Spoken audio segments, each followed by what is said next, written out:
Les vaccins contre la Covid-19 réceptionnés à l'aéroport Félix Houphouët-Boigny d'Abidjan. Les premières doses destinées au personnel soignant, les personnes âgées, les corps habillés et les enseignants. Certification ISO 9001 version 2015 de la polyclinique Farah. L'établissement sanitaire confirme ses qualités de système de management. Et puis le programme CityPaid au bénéfice de 205 jeunes de Yamoussoukro. Les détails dans ce journal. Voici pour le sommaire. Bienvenue au journal de Business 24 Africa. Dans le cadre de la lutte contre la propagation de la Covid-19 en Côte d'Ivoire, le gouvernement ivoirien a réceptionné ce vendredi 26 février 504 000 doses de vaccins. Ce lot constitue le deuxième expédié et livré en Afrique par la facilité COVAX. Les vaccins ont été réceptionnés à l'aéroport Félix Houphouët-Boigny en présence du ministre Eugène Aka Awele en charge de la santé et de l'hygiène publique qui a par la suite animé une conférence de presse. C'était en présence de nos reporters Pierre Tebeu et Marie Seri.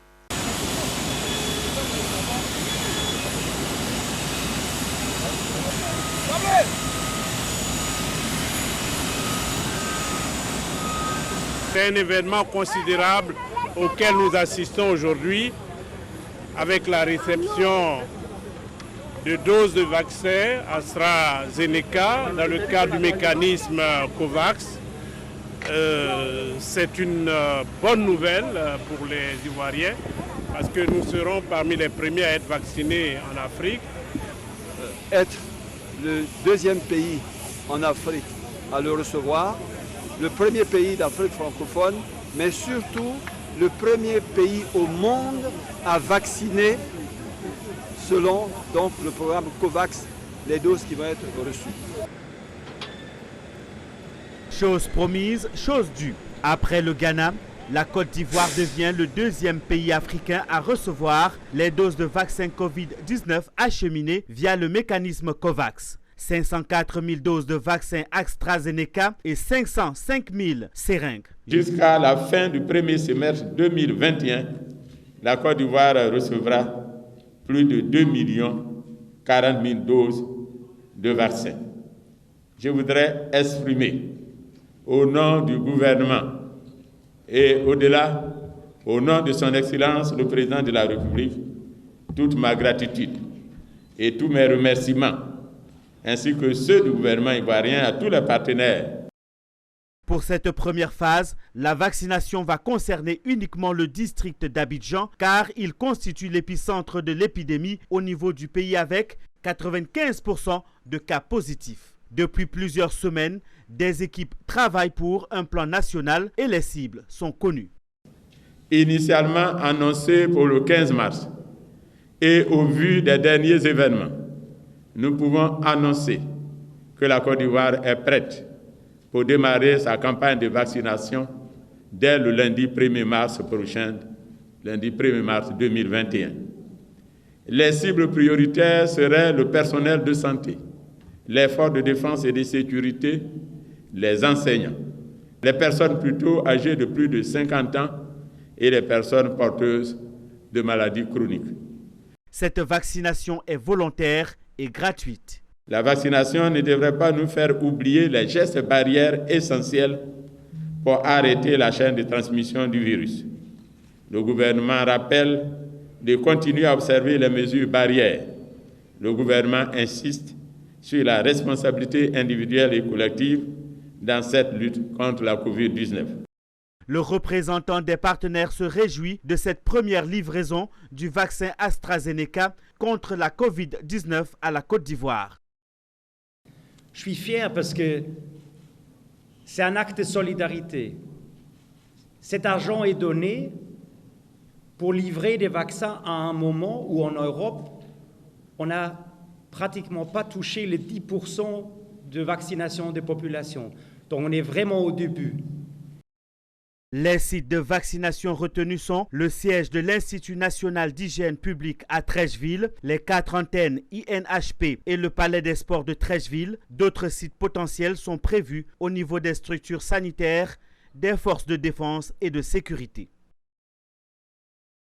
Bonne nouvelle pour les usagers de la polyclinique Farah, située en plein cœur d'Abidjan, dans la commune de Marcory. L'établissement sanitaire est certifié ISO 9001 version 2015. Il s'agit d'une norme internationale pour les systèmes de management de qualité qui certifie les qualités de service d'un organisme. On en sait plus avec Mondésir Nascimento et Lyon Gilbert. Face aux hommes de presse nationale et internationale, les responsables de la polyclinique Farah, ils sont venus présenter une reconnaissance internationale. Le certificat ISO 9001 version 2015, une prouesse de la polyclinique Farah qui a ouvert ses portes à Abidjan-Makori et depuis continue de s'imposer dans le système sanitaire privé ivoirien.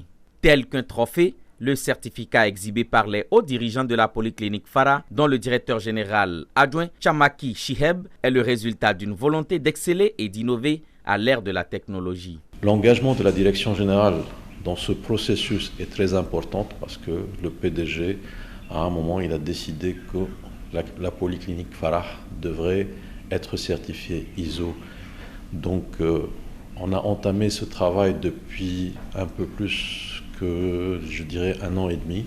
La certification a pour objectif d'améliorer la qualité des produits et services d'un organisme en vue d'atteindre la satisfaction du client et des parties intéressées. Selon Douablé Siméon, conseiller du président directeur général, la certification reçue n'a aucune incidence sur les coûts des prestations, mais est plutôt le socle pour optimiser le fonctionnement de la polyclinique et continuer à améliorer le mode opérationnel, notamment l'accueil, la prise en charge, la qualité des soins et la sécurisation des patients. La certification que Farah vient d'obtenir n'a pas d'impact sur les coûts des prestations.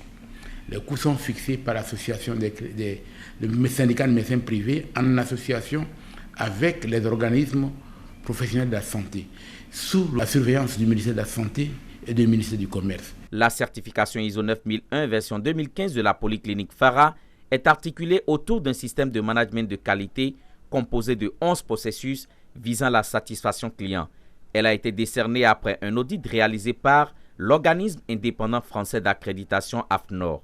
On a pensé donc à mettre en place un système qui couvre la majorité des services ou des processus qui sont en relation avec ce fonctionnement opérationnel. La polyclinique Farah vient ainsi de s'affirmer comme un exemple de participation publique-privée à la modernisation du plateau technique hospitalier et à l'amélioration de la qualité des soins au niveau national et sous-régional. À Yamoussoukro, 205 jeunes ont été retenus pour être bénéficiaires de la composante Côte d'Ivoire du programme panafricain pour le développement de l'entrepreneuriat des jeunes. Le programme PAID développe les compétences entrepreneuriales des jeunes, leur permet de créer ou développer des entreprises et faciliter leur accès à des crédits financiers. Reportage. Les jeunes de Yamoussoukro ont bénéficié de la 4e phase du programme PAID, projet de développement des compétences entrepreneuriales. 205 jeunes dont l'âge varie entre 18 et 35 ans ont été retenus. Le programme permettra de créer ou développer des entreprises et facilitera l'accès aux produits financiers. Ce programme aidera également à renforcer leur capacité d'apporter une assistance technique et connecter les bénéficiaires dans les secteurs du commerce de détail des produits manufacturés dans les districts d'Abidjan et de Yamoussoukro. C'est un programme piloté par TechnoSève. TechnoSève vise la lutte contre la pauvreté. Nous nous inscrivons dans le cadre des objectifs durables du développement des Nations Unies avec la fiche numéro 1 qui parle de la lutte contre la pauvreté. Et c'est dans ce cadre-là que le programme PAID s'inscrit. Nous voulons lutter efficacement contre la pauvreté à travers l'entreprise comme solution.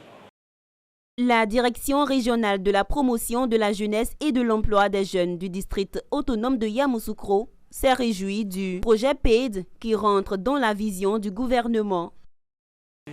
L'ONG internationale TechnoSève, via son projet PAID, entre dans la vision du gouvernement. À partir du mois de mars, les bénéficiaires suivront une formation de 4 mois en gestion financière, gestion de stock, technique de marchandisage, tenue de registre, marketing et relations clients, gestion de la chaîne d'approvisionnement et les opportunités d'investissement. Puis, suivront les étapes des séances de coaching. Je suis propriétaire d'une boutique de détaillants. J'ai compris beaucoup de choses et qu'il fallait améliorer la gestion de nos affaires. Alors donc, au sortir d'ici, je pars tout heureux. Je fais la vente de mèches, la vente de lingerie. Vu la vidéo que je viens de voir, je pense que ça va beaucoup m'aider parce que je n'ai pas l'expérience de ce que je viens de voir. Le programme PAID va concourir à l'amélioration des avantages financiers pour 2000 micro-détaillants dirigés par des jeunes en Côte d'Ivoire, au Kenya, au Nigeria et en Tanzanie. L'union fait la force, a-t-on coutume de dire. Cela se vérifie chez les femmes de la localité de Soko dans le département de Bondoukou qui l'ont mise en application. Elles ont mis sur pied une association appelée Sawarso qui signifie en langue locale « Tous unis ». Cette association a été officiellement présentée aux autorités municipales et la présidente a été investie pour ses fonctions. Anissé Kouadio. Elles sont Kulungu, Malenke et Noumou, issus des quartiers du Grand et Petit Noumousso de Soko, village rattaché à la commune de Bondoukou, qui ont décidé de se donner la main à travers la création d'une association baptisée Sawarsoro, qui veut dire le quartier du pardon, de l'unité et du vivre ensemble. Sawarso a été créé pour les femmes, pour la cohésion sociale, pour que les femmes puissent s'entraider, pour le développement du village, pour nous-mêmes, pour pouvoir s'occuper de nos maris et nos enfants. C'est à travers une ambiance festive de grands jours que l'association Sawarsoro des femmes du quartier Petit et Grand Noumousso ont été présentées officiellement aux autorités. À travers la mise sur pied des Sawarsoro, il est question de penser à l'autonomisation de la femme afin qu'elle contribue au développement du village de Soko et à l'épanouissement de leurs familles respectives. C'est Madame Badji Adjara qui a été installée officiellement comme présidente de l'association Sawarsoro de Soko. Elle entend réussir son mandat si toutes ses sœurs se donnent la main pour travailler ensemble. Je suis contente d'être la présidente.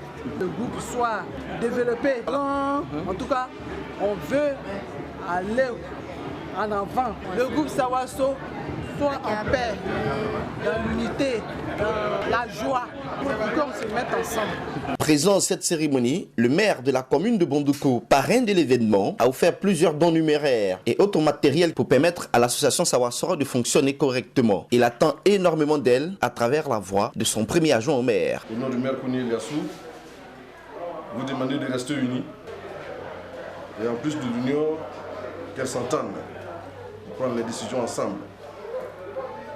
Plus les décisions se prennent ensemble, plus la société et l'association qu'elles viennent de créer va vivre longtemps. Ces femmes de l'association Sawarsoro exercent dans le secteur agricole, du commerce et des autres petits métiers. Elles comptent plus de 300 femmes qui entendent fédérer leurs énergies afin qu'elles soient encore plus fortes pour le bonheur de leurs familles respectives. Le canton Zagné dans la région du Guémont vient d'enregistrer un nouveau chef. Djeyi Dessieli Etienne vient d'être intronisé par ses pairs en présence du préfet de région Ibrahima Cissé, mais également en présence des élus et des cadres de la région du Guémont. Le nouveau chef promet instaurer la paix et la cohésion sociale dans le canton Zagné. Théodore Kanga. Djeyi Dessieli Etienne est le nouveau chef du canton Zagné dans le département de Djoukoué dans la région du Guémont. Il a été intronisé par ses pairs à Bagouo le 20 février 2021.